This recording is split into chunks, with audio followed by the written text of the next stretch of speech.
शेवगाची पाल्याची आपण भाजी नेहमीच खातो, पण आज आपण बनवते मस्त खमंग कुरकुरीत अशी शेवगाची पाल्याची वडी। आणि दुसरा प्रकार म्हणजे आपण शेवगाची पाल्यांची आपण मस्त अशी छान कुरकुरीत अशी भजी किंवा तुम्ही इथे टिक्की सुद्धा बनवू शकता। तर या दोन्ही रेसिपी छान अशा खमंग खुशखुशीत होतात। तर चला तर मग रेसिपीला सुरुवात करूया। नमस्कार, MM पाटील किचनमध्ये तुम्हा सर्वांचं मनापासून स्वागत। तर इथे मी घेतला आहे शेवगाचा पाला। हा स्वच्छ निवडून घ्यायचा आहे आणि स्वच्छ धुवून घेतला आहे।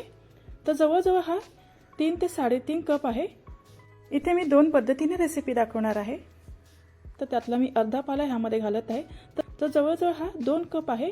त्याला मी थोडंसं चिरून घेतलं आहे। आता ह्यामध्ये 1 कप बेसन घालायचं आहे। 2 ते 3 चम्मच तांदळाचं पीठ घालायचं आहे। तांदळाच्या पिठाने छान मस्त असा कुरकुरीतपणा येतो। आता ह्यामध्ये आलं लसूण आणि मिरचीची पेस्ट घालायची आहे 1 चम्मच। त्यानंतर ह्यामध्ये मसाले घालायचे आहेत।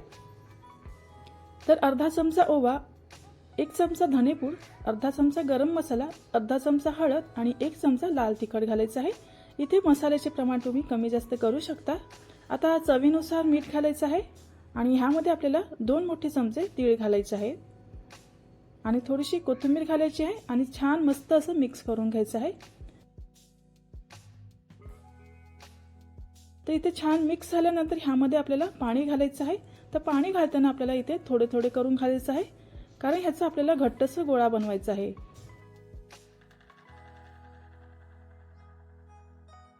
इथे आपण शेवगाचा पाला 2 कप घेतला आहे आणि त्यामध्ये 1 कप बेसन घातलं आहे। तर इथे बेसन आपल्याला कमी जास्त होऊ शकते। तर इथे मला बेसन कमी वाटलं आहे, तर ह्यामध्ये मी आणखीन अर्धी वाटी ते पाऊण कप बेसन घालत आहे। तर इथे छान मिक्स झाल्यानंतर मिश्रणाचा असा घट्ट गोळा तयार झाला आहे। ह्याला आपल्याला थोडंसं तेल लावून घ्यायचं आहे।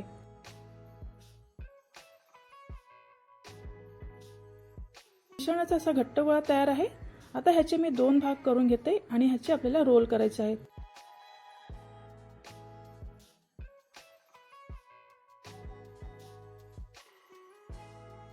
तर इथे मी 2 रोल केले आहेत। तर मध्यम आकाराचे इथे 2 रोल तयार झाले आहेत। आता आपल्याला हे रोल वाफवून घ्यायचे आहेत।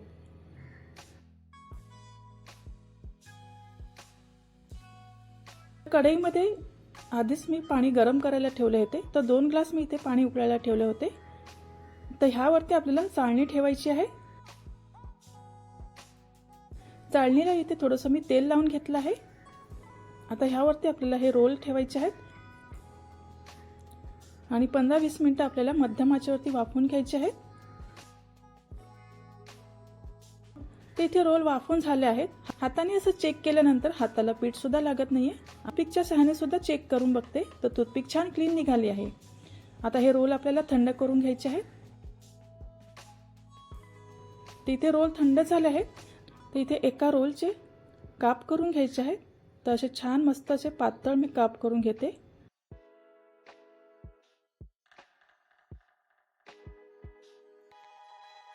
तर इथे वड्या कापून घेतल्या आहेत। तर छान मस्त अशा कापल्या गेल्या आहेत, तुम्ही पाहू शकता। आता पॅन मध्ये तेल गरम करायचं आहे। आता ह्यामध्ये आपल्याला वड्या घालायच्या आहेत। तर वड्या मध्यम आचेवरती छान मस्त अशा खरपूस तळून घ्यायच्या आहेत। तर एका बाजूने छान मस्त असं कुरकुरीत तळून घ्यायचे आहेत आणि पलटायचे आहेत आणि दुसऱ्या बाजूने सुद्धा छान मस्त अशा गोल्डन रंगावरती कुरकुरीत तळून घ्यायचे आहेत। शेवगाच्या पाल्याची तुम्हाला भाजी कधी खायची नसेल तर तुम्ही अशी खमंग वडी सुद्धा खाऊ शकता। तर छान ह्या मस्त अशा कुरकुरीत तयार होतात आणि शेवगाचा पाला खाणे खूपच पौष्टिक असतं। ते इथे छान मस्त अशा वड्या तळून झाल्या आहेत, एकदम मस्त अशा कुरकुरीत झाल्या आहेत, तुम्ही पाहू शकता। तर इथे मी पुरीच्या चाळणीवरती अशा काढून घेते, म्हणजे छान असं तेल निघून जाईल आणि आपण हे काढून टिश्यू पेपरवरती काढून घ्यायचे आहेत।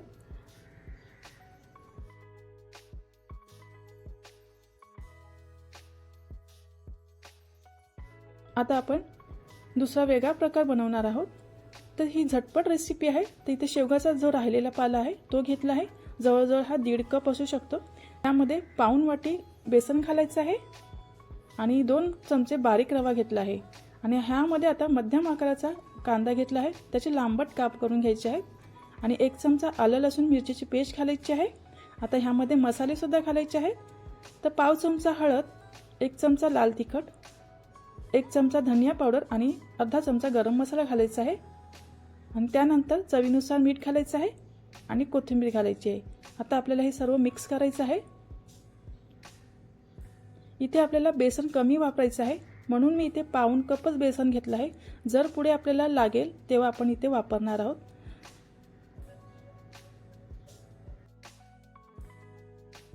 इथे बेसन मी पाऊण कपच घेतलं आहे। आपल्याला गरजेनुसार बेसन घालायचं आहे। तर इथे बेसन कमी आहे आणि शेवगाचा पाला जास्त आहे आणि बाइंडिंग होत नाहीये व्यवस्थित, म्हणून मी आणखीन इथे पाव कप बेसन घालत आहे आणि मिक्स करून घ्यायचं आहे। आता ह्यामध्ये थोडंसं पाणी घालायचं आहे। तर 3-4 चम्मच मी इथे पाणी घालून सैलसर आपल्याला हे मिश्रण बनवायचं आहे। जास्त पातळ पण नाही पाहिजे आणि जास्त घट्टही नाही पाहिजे, तर आपल्याला फक्त असं सैलसर बनवायचं आहे। तर हे बघा, असं आपल्याला मिश्रण बनवायचं आहे।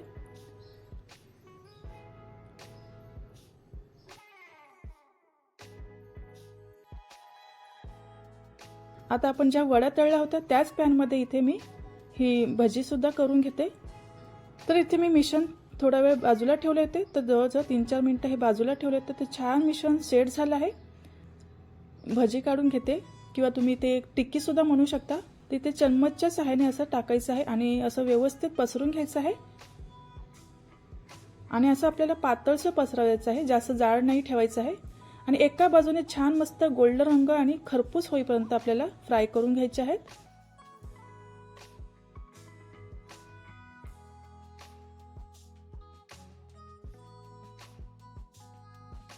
तर हे बघा, छान मस्त गोल्डन रंग झाला आहे एका बाजूने आणि आपल्याला हे पलटायचे आहेत। तर तुम्हाला हवं असेल तुम्ही असे भजीप्रमाणे असं डीप फ्राय सुद्धा करून घेऊ शकता।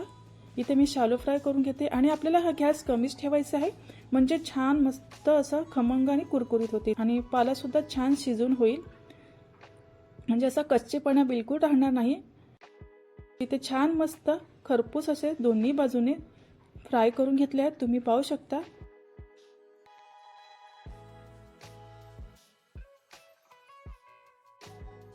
तर इथे आपण शेवगाच्या पाल्याच्या दोन्ही रेसिपी तयार केल्या आहेत। छान मस्त अशा शेवगाच्या पाल्याची वडी सुद्धा छान तयार झाली आहे। एकदम छान खमंग खुशखुशीत तयार होतात आणि कुरकुरीत सुद्धा आहेत। तुम्हाला आवाजावरून तुमच्या लक्षात येईल। तर छान मस्त अशा दोन्ही रेसिपी तयार झाल्यात आणि ह्या दोघांची टेस्ट सुद्धा अगदी मस्त लागते आणि खूपच टेस्टी लागतात। तर ही वड्या सुद्धा छान कुरकुरीत तयार होतात आणि जी भजी काढली आहे ती वरून कुरकुरीत आणि आतून थोडीशी सॉफ्ट असते, पण छान दोन्ही रेसिपी छान लागतात। तुम्ही नक्की करून बघा आणि रेसिपी आवडल्यास लाईक शेअर नक्की करा आणि चॅनलला सबस्क्राईब करायला विसरू नका। पुन्हा भेटूया अशाच नवीन रेसिपीमध्ये, तोपर्यंत धन्यवाद।